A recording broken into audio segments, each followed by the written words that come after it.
So we're in week 9 now. So we're going to obviously have our final drawings for Drawing Project 2 submitted by Friday this week. So that's assessment 3.6 and 3.7.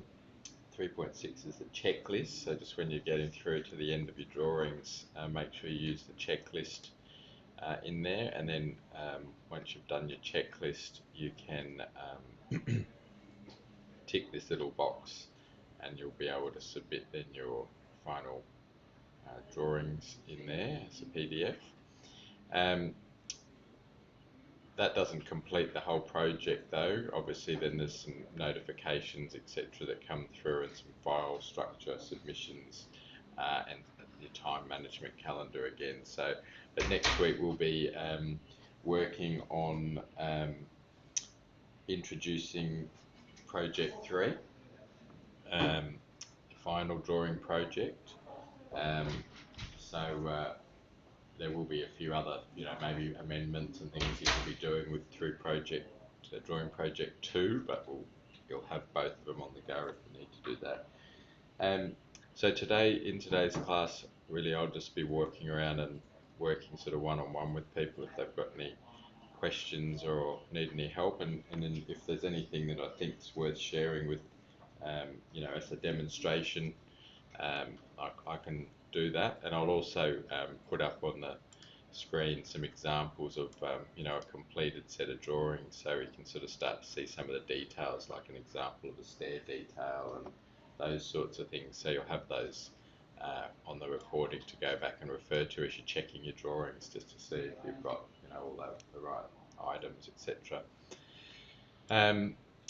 So yeah, as we mentioned last time we were here, that obviously we're going to submit, you've already submitted your planning stuff, which is your site plan, your elevations and the 2 floor plans, and then it's taking those to a bit more detail and getting some more dimensions on there, some more annotation, and then we'll start to do the sections and working through the details in the sections, and then obviously adding all your schedules and wall materials and windows and all of those sorts of things. So one of the requirements for this assignment as well that we've got to make sure that we're remembering to check are all the NCC or the compliance issues that might arise as well.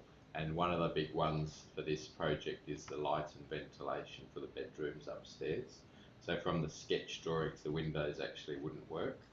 So that's one of the items you're really going to need to check how you're going to do that. And I think I alluded to the fact that we had on the Learn site, I'll just open the assessment area, or the research, links, the openable windows. So I put that little PDF up there, which was the advisory note about windows and what constitutes the right heights for windows above a 2 metre drop below. So that's the bedrooms that we're talking about. So the openable windows there, if they're sill height is below a certain point, so it's all in here for you to interpret. You've got to come up with some ideas, but at the same time you've still got to have enough light and ventilation. So the light's not an issue, the ventilation will be, but all this sort of stuff that talks about it and why it's showing you an awning window as an example is the awning window might be the only way that you can actually get the right ventilation in the bedroom windows. So you might need to change it to an awning window, and have a look at those that little explanation there. So yeah, so that's one of the things that you really need to check in this project. The other couple of NCC points are the stairs and balustrades and protection of the opening windows, but the stairs and balustrades as well need to comply. The wet area details the smoke alarms and also the gutters and the amount of downpipes and that sort of thing. So the sketch is pretty well right for the box gutters, as I mentioned a few weeks ago. The widths and the heights of the box gutters have been worked out, so they're okay. You don't have to do all of that stuff. But it's a matter of making sure you've got all of them on the plan and noting them all. And a bit of termite management, so come up with how you're going to protect the slab from termites. So there'll probably be a note underneath the slab to say that the termite, what sort of termite treatment you're going to use, and also dimensioning your rebated edge so that you've got a dimension there from the top of the paving to the bottom of the rebate, which should be 75 mil, and that's one of the visual barriers for termite protection as well.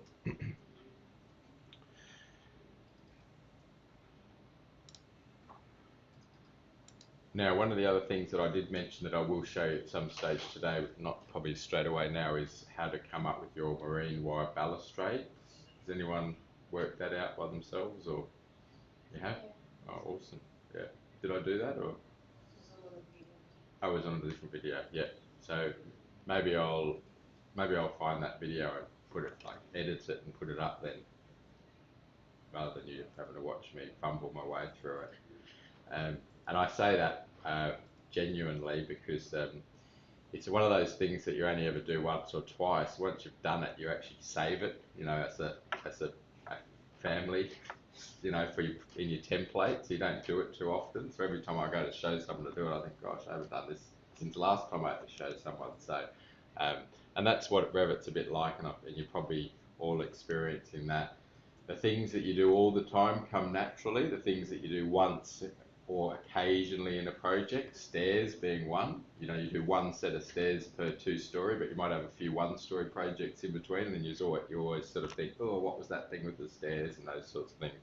So that's it's like anything in life. If you do something all the time, you remember it. If you do it occasionally, it's always a little bit harder to remember all the steps.